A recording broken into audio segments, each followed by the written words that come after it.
एक लीला आती है कि एक बार ठाकुर जी से रूठ गई किशोरी जी। ठाकुर जी बोले आप रूठ क्यों गई? बोले ये नीली नीली मणि आप जो पहन करके आए हो, इसमें एक गोपी का चित्र दिखाई दे रहा है मुझको। ये कौन है?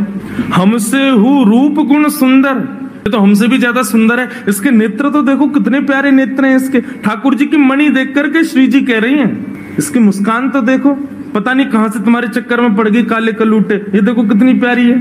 कौन है ये? इसके बारे में मुझे बताओ। मान करके रूठ करके बैठ गई।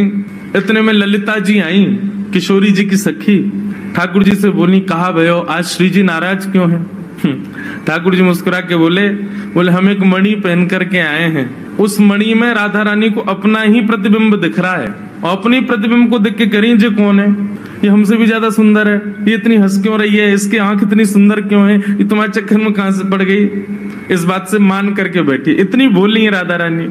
तो राधा रानी मान करती हैं, पर एक दिन किशोरी जी ठाकुर जी से बोली कि आज आप मान करो। ठाकुर जी बोले नहीं आप ही करो, हमसे मत करवाओ। श्री जी बोली नहीं आप रोज मनाते हो हमको, हम आज मनाएंगे आपको, आप मान करो। ठाकुर जी बोले रहने दो ना, आप बड़ी कोमल हो, कहां तक मनाओगी हमको? नहीं नहीं नहीं हम मनाएंगे आपको, आप मान करो। ठाकुर जी बोले देख लो हम कर लेंगे, फिर बोले नहीं करो।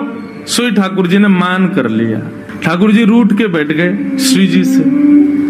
अब श्री जी ठाकुर जी को मना रहे हैं, कभी ठाकुर जी की मनपसंद वस्तु बना के लावे, कभी ठाकुर जी का मनपसंद राग गा के सुनावे, कभी ठाकुर जी को नृत्य करके दिखावे, कभी ठाकुर जी के सामने उनका मनपसंद श्रृंगार करके आवे। सब प्रकार से श्री जी ने मनाने का प्रयास किया, लेकिन ठाकुर जी नहीं माने। और मान लीला का ये नियम है कि सूर्यास्त तक मना सको तो मना लो, सूर्यास्त के बाद मान खत्म हो जाएगा। यदि मान में मना लिया तो मनाने वाला जीत जाएगा, और यदि मान सूर्यास्त तक नहीं मना पाए तो इसने मान किया वो जीत जाएगा। कैसा प्रेम है। सूर्यास्त हो गया महाराज, सूर्यास्त होके श्री जी आके बगल में बैठ गए, बोले ठीक है हम हार गए, अब मान छोड़ दो। लेकिन ठाकुर जी बिना कुछ बोले मान में ही चले गए। श्री जी बोली ये नियम नहीं है, सूर्यास्त के बाद मान खत्म करना होता है, आप तो मान में ही जा रहे हो। ठाकुर जी कुछ नहीं बोले, चले गए नंद भवन। श्री जी को रात भर नींद नहीं आई, बोले कि ऐसा कैसा मान किया कि रात में बात भी नहीं करके गए।